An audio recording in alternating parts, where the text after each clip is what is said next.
Hello, everyone. Today we have with us Advocate Govind Bali, sir, and the topic of today's podcast is divorce law for men and women, mutual consent versus contested.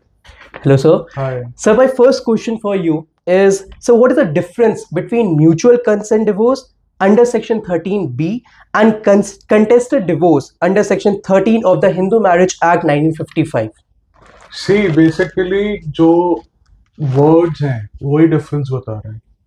Mutual consent divorce का मतलब है जो दोनों पार्टियां अपनी रजामंदी से divorce ले लें, उसको म्यूचुअल कंसेंट डाइवोर्स कहा जाता है।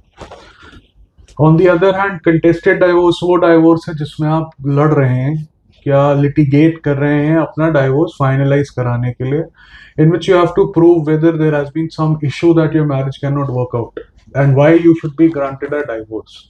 So this is the basic difference.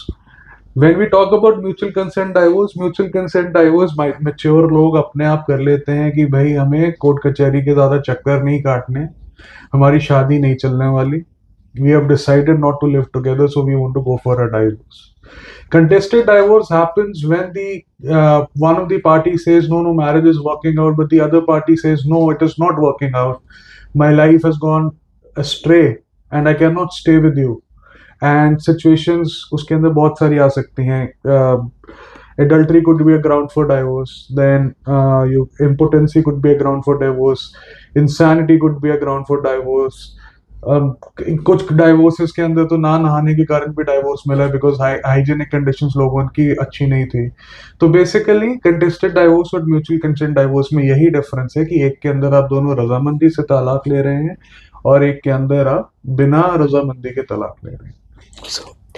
So my second question is, how are false allegations under Section 498A IPC impacting men in contested divorce cases? See, basically 498A cases के अंदर बहुत सारे ऐसे cases हैं जो ट्रायल पे जाने ही नहीं चाहिए because prima facie nothing is made out, but that does not mean that nothing will ever be made out और कि कुछ होता ही नहीं है. There are a lot of cases of abuse where women are being abused. For that matter, 498A should become gender neutral because a lot of men are also being abused by their wives, by the family of their wife. साले आके पीट रहे हैं जीजा को, बहुत common है ये. देन लड़की के घर वाले प्रेशराइज कर रहे हैं चीजों के लिए, so it has become a very common norm. But the contention at large is how to substantiate such false litigation. So उसके लिए heavy cost should be put on people if there are fake cases. Other than that, basically अभी problem क्या है कि lower court से सोचते हैं कि हाई कोर्ट में जाके ये चीज क्वैश हो जाएगी. हाई कोर्ट सेज कि lower courts have the power, they should do it. So basically that contention between that tug of war कि नहीं हम नहीं करेंगे क्योंकि हम कर देंगे तो क्या होगा, becomes a problem.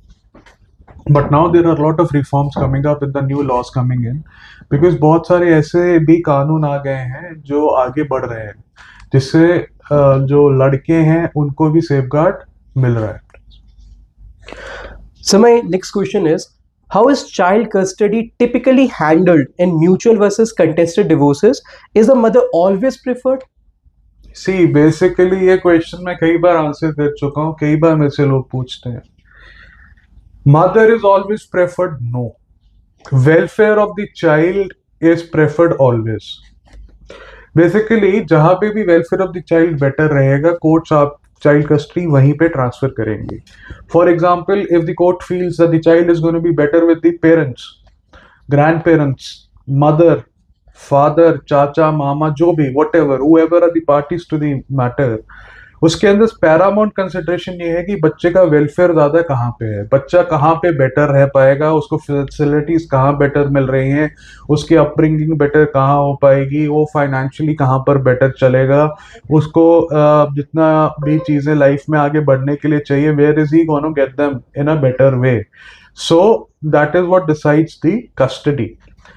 With respect to the natural guardian or the motherly instinct, generally जब बच्चे छोटे होते हैं, from say 0 days to 5 years of age generally prefer किया जाता है कि मदर के पास रहे so that the feeding and all becomes easier for them, but ये कहना कि मदर ही प्रेफर्ड गार्डियन है, this is not correct. So why do many contested divorce cases in India track for 4 years? What can be done to fast track them? Nothing as such can be done to fast track them till the time the parties do not agree. Basically parties जब matrimonial litigation में आती हैं उनको ये होता है कि हम दूसरी पार्टी को परेशान कैसे करें। सो बेसिकली वो परेशान करने वाला जो सिस्टम है उसके कारण जुडिशियल डिलेज हो रहे हैं। It is not the judiciary that is delaying the matters. Family courts act बहुत क्लियरली कहता है कि उसका ऑब्जेक्टिव बहुत सिंपल है। फैमिली कोर्ट्स एक्ट का ऑब्जेक्टिव है कि वो रिकंसाइल करा पाए लोगों को, पर रिकंसिलिएशन हो नहीं पा रही because people are not ready to talk to each other. Mediation centres के अंदर लड़ाइयां हो जाती हैं, फैमिली कोर्ट्स के बाहर मारपीट हो जाती है। क्यों? क्योंकि अंदर एक रिस्ट्रेन बढ़ गया है उनके अंदर। जो रिस्ट्रेन था आज तक कि हमने कुछ नहीं कहना है, कुछ नहीं कहना है, वो सब एकदम से बाहर आता है। सो बेसिकली मेरा कहना हर फैमिली मैटर में यही होता है कि अगर आप म्यूचुअली रिजॉल्व कर सकते हैं, nothing like that, because courts take time, and if you have a child or children in the marriage, then it is the children who suffer the most. It is not the parents, it is the children that suffer the most, so that becomes the issue. So my next question is, what role does a mediation or family court counseling play in resolving contested divorces? Is it effective or not? In certain cases it is very effective. In certain cases people also mediate, and people understand the idea that mediate करने से क्या फायदा होने वाला है। They also get to know the nitty-gritties. They also understand कि भाई हम mediate करेंगे, साथ रहेंगे तो अच्छा होगा। बट कुछ केसेस में मैरिज एक ऐसे स्टेज पे आ गई होती है कि हम उससे बियॉन्ड जा नहीं सकते। मतलब वो मुसीबत बढ़ने वाली बात हो जाती है। मतलब उसमें क्या है कि दोनों पार्टीज की अपने आसपास इतनी एनिमिटी क्रिएट हो जाती है कि they do not feel like living together. Now in those cases things become bit difficult. When I से थिंग्स बिकम डिफिकल्ट इज वहां पे मीडिएशन और काउंसलिंग काम नहीं कर पाती बिकॉज दोनों पार्टीज सुनने के लिए रेडी नहीं है। बट कोर्ट्स का फर्स्ट अप्रोच यही होता है कि उनको मीडिएशन में भेजा जाए, कंसिलिएशन में भेजा जाए, ताकि काउंसलिंग कराई जाए उनकी, ताकि वो बैठे एक दूसरे से बात करें, जो मनभेद है वो खत्म हो। बट वो हो नहीं पा रहा है।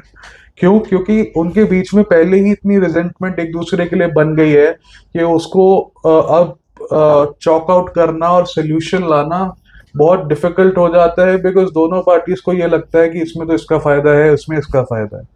Whereas marriages are sacraments in Hindu law. Those sacraments have to be treated like sacraments. But the thing is, with the coming aspects of life, there are even minute reasons for which divorces are happening. So उसका solution यही है कि हम लोगों को शादी करने से पहले बहुत deliberately एक दूसरे को जानने की जरूरत है। I am not saying love marriages are successful. Love marriages में भी divorces हो रहे हैं, ज्यादा ही हो रहे हैं। And the cases of adultery are very high in love marriages. But the question at large is, how can we make better families? Better families can be made out when understanding and talking becomes an art. Another thing is, when you start a relationship, आप पहले अपना best दिखाते हो और धीरे धीरे depreciate होते रहते हो दोनों साइड से। उसके बाद प्रॉब्लम्स क्रिएट होती हैं and you need to understand you are two individuals. शादी से पहले तुम अपने एक कमरे में अकेले रह रहे हो, तुम्हारे हिसाब से सब कुछ चल रहा है। When a second person comes into your life, that adjustment becomes a issue. Then another issue is thinking का इशू आता है। Then a lot of divorces are happening because of the mother in laws and the father in laws, because interference बहुत ज्यादा है। सो इन चीजों को as a society सोचने की जरूरत है, लीगल पॉइंट ऑफ व्यू के अलावा भी। That's all the question I have. Thank you so much, sir.